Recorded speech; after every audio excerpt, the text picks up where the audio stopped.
Or tell me more about Purdue. It's a home away from home situation with Houston. Purdue obviously had an easier way to get to the Sweet 16 playing against a 13 and a 12. Are we not talking enough about Purdue? What do you say? I think that this is a bad matchup for Purdue because Purdue's offense is based almost entirely around Trey Kaufman-Renn in the low post. There are very capable players around him, and Braden Smith's an All-American point guard, but the core of it is get the ball into Trey in the post and let him go to work and play off that.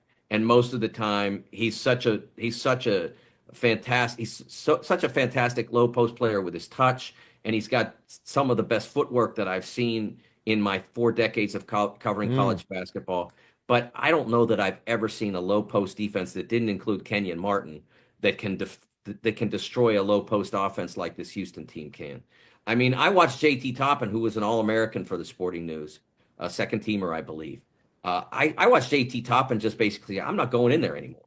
They were in a game at Texas Tech, and the score was 49-44 for like 5 minutes because Houston couldn't get a bucket and Texas Tech couldn't make a layup because they just couldn't get through those guys. And at a certain point in the game, JT just said, "I'm not, I mean, he didn't say it audibly, but he just said, not going in there anymore. I'll try to shoot from 14, see if that works." By the way, it didn't. So I don't think that this is a great matchup for Purdue. I think getting this team to a Sweet 16 is an amazing achievement for Matt Painter because they had a center, Daniel Jacobson, a freshman, that not that they thought that he would play a lot of minutes, but they thought that he would give them a defensive presence that this team never developed as a result. He's 7'4". He was going to be a spot minute player. Let's get him in to get some block shots and slow down this guy, and then we'll get him out before he gets banged on too much.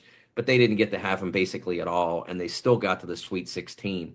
I think it's been one of the amazing coaching jobs, one of the underrated coaching jobs of the year. But if they pull this off, it'll be astonishing. Yeah, let's see. And the other factor, I'm just going to touch on this, then we're going to move on, is Purdue's going to have probably 25,000 people in the building, Yeah, something for like sure. that. That's going to be an effect on Houston if Purdue starts doing positive things, obviously. Same thing for Duke in Newark. They're going to have most of the building. Whatever they do, people are going to go crazy. Same thing probably for Auburn. We don't know for sure in Atlanta. The only one is San Francisco, where you don't really have a team that, hey, if they get rolling, the arena is going to go crazy. So just file that away. These are, after all, college players.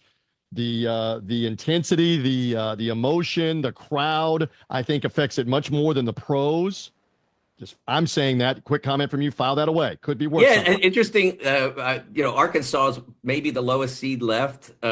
So will the underdog Arkansas Razorbacks with John Calipari, will they light up the crowd in San San Francisco if Francisco. they Yeah. have a great run? That'll be interesting to watch. I'm not sure whether John inspires the underdog mentality since he left UMass, but we'll see.